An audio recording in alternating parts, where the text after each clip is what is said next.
the betrayal he never saw coming.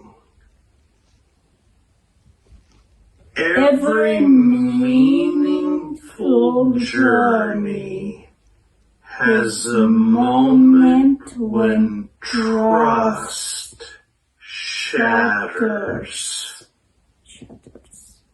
For Albert, it happened during a major community project, one he had poured months of work into. The program was designed to support struggling students with personal, academic, and emotional challenges.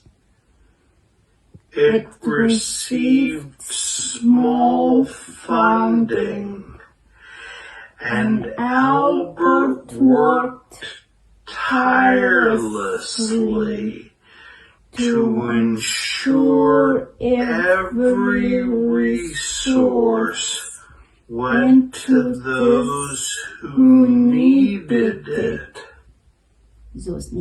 But when the final audit came, something was wrong. Money was missing. Documents were altered. Receipts didn't add up. Albert was called into an emergency meeting. People glared at him with suspicion, even though he had never touched the financial side of the project. The real culprit was later found. An administrator who had quietly redirected funds for personal expenses. But instead of admitting guilt, she pointed the blame towards Albert. She said, he had access. He handled the program. And maybe he's just hiding it well. Her words spread like wildfire. Rumors. Doubts. Whispers. Albert felt like a stranger in a community he had built with his own hands. Even after he was cleared, even after the truth came out, some people still looked at him differently. That That's the thing about damage. Apologies don't erase scars. That betrayal cut him deeper than he realized. Because it taught him a painful lesson. Helping people doesn't guarantee they will help you back. The darkest months after the scandal settled, Albert returned to work, but something inside him had changed. He spoke less, smiled less, stopped volunteering for new tasks, stopped staying late. He wasn't angry. He was disappointed. Deeply disappointed. The kind that makes you question your purpose.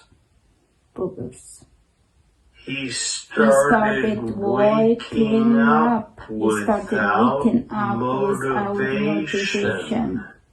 He lost weight. He avoided conversations that required emotional effort. And most concerning of all, he stopped dreaming. His mother noticed first. She watched him push food around his plate, watched him sit in silence for hours, watched him walk like someone carrying invisible weights. One night, she sat beside him on the couch. She said, Albert, I think you've been strong for too long. He didn't respond. You have been. She continued, you have been carrying everyone else's pain, but you forgot yours. Still silence. She placed her hand on his shoulder. You don't have to save the world every day. Sometimes saving yourself is enough. Her words didn't fix him instantly. Real healing never happens that fast. But they cracked a window in the darkness. The mentor who arrived at the perfect time. Change often starts with a conversation.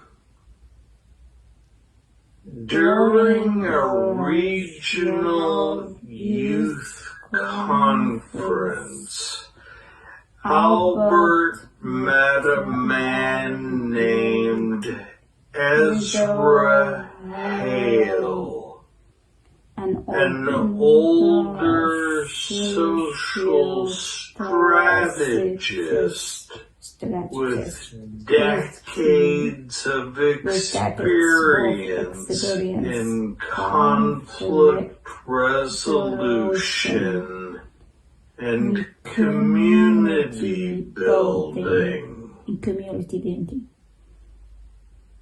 Ezra didn't speak like an academic or preach like a motivational speaker. He spoke like someone who had survived what Albert was going through. During a breakout session, Ezra approached Albert. You look tired, he said plainly. Albert almost laughed. Is it that obvious? Only to someone who's been there. They sat outside on a bench while others mingled and posed for group photos. Ezra listened as Albert explained everything. The betrayal, the pressure, the burnout, the confusion about his purpose. When Albert finished, Ezra said something simple but life-changing. You're doing the right things with the wrong strategy. Albert frowned. What does that mean? It means you're trying to support everyone while carrying all the weight alone. Leaders don't rise by doing everything themselves. Leaders Leaders rise by building others.